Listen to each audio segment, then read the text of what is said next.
السلام علیکم ورحمۃ اللہ وبرکاتہ۔ آج میں آپ کے سامنے اہم ٹاپک لے کر آیا ہوں زبان کے تعلق سے انشاءاللہ۔ نبی کریم صلی اللہ علیہ وسلم نے فرمایا ہے کہ اگر آپ دو چیز پہ قابو کر لیں تو میں آپ کی جنت کی بشارت دیتا ہوں، گارنٹی دیتا ہوں۔ سبحان اللہ۔ صحابہ نے پوچھا یا رسول اللہ وہ دو چیز کیا ہے جس پہ ہمیں قابو کرنا ہے؟ آپ نے فرمایا کہ دو جبڑوں کے بیچ میں جو چیز ہے زبان ایک، اور دوسری چیز جو آپ کے دو ٹانگوں کے بیچ ہے شرم کا، یہ دو چیز پہ اگر آپ قابو کر لیں گے تو آپ جنتی ہیں انشاءاللہ۔ یہ دو اتنی خطرناک چیزیں ہیں کہ آج کے زمانے میں سب سے زیادہ جو قتل و غارت ہوتا ہے اور گناہ ہوتا ہے یہ دو چیزوں کی وجہ سے ہی ہوتا ہے۔ سبحان اللہ۔ کئی لوگوں کو میں دیکھا ہوں جو اپنی زندگی آج خبر میں سو رہے ہیں، یہ صرف زبان کی وجہ سے۔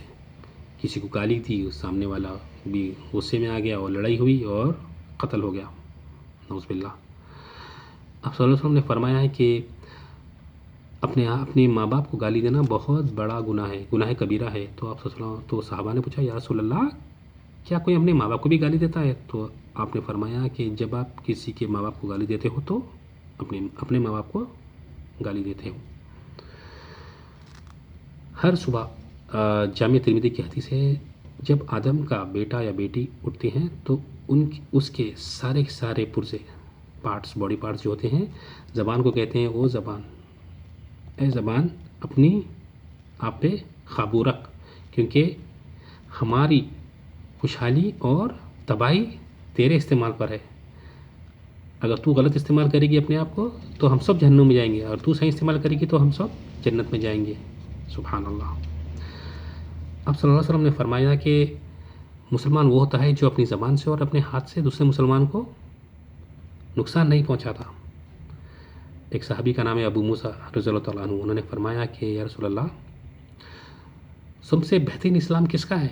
تب آپ نے فرمایا، صلی اللہ علیہ وسلم نے فرمایا کہ وہ مسلمان جو دوسرے مسلمان کو اپنے زبان سے اور ہاتھ سے نقصان نہیں پہنچاتا، اس کا اسلام بہترین اسلام ہے۔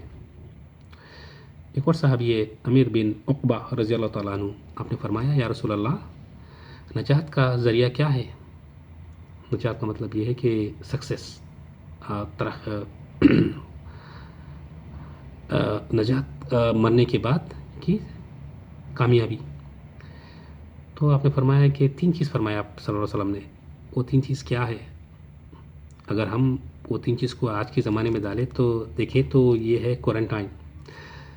آپ نے فرمایا ہے کہ اپنی زبان پہ قابو رکھو اور اپنے گھر میں رہو اور باہر مت نکلو بلا وجہ۔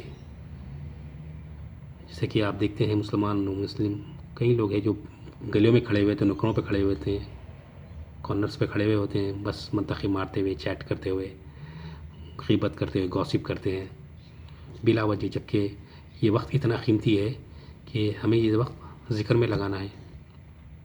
یہ دوسری چیز۔ اور تیسری چیز، اپنے گھر میں رہو اور اپنے گناہوں پر رو۔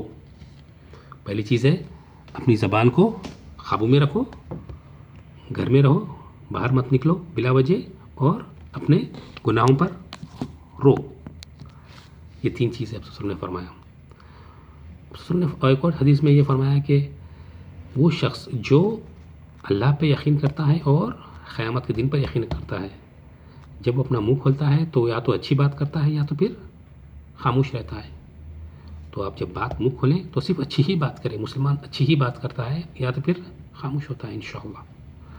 تو جو بھی کہا گیا ہے، یا اللہ یہ دعا ہے اللہ سے کہ ہماری زبان کو ایک ذریعہ بنائے ہمارے لیے جنت میں جانے کا، نہ کہ جہنم میں جانے کا۔ ہماری زبان کو اتنی میٹھی کر دے یا اللہ کہ ہماری بات کسی کے سامنے اگر آئی، ہم کسی ساتھ بات کریں تو ہماری زبان کے اس کے دل میں ایمان اتر جائے۔ آمین انشاءاللہ۔ السلام علیکم ورحمۃ اللہ۔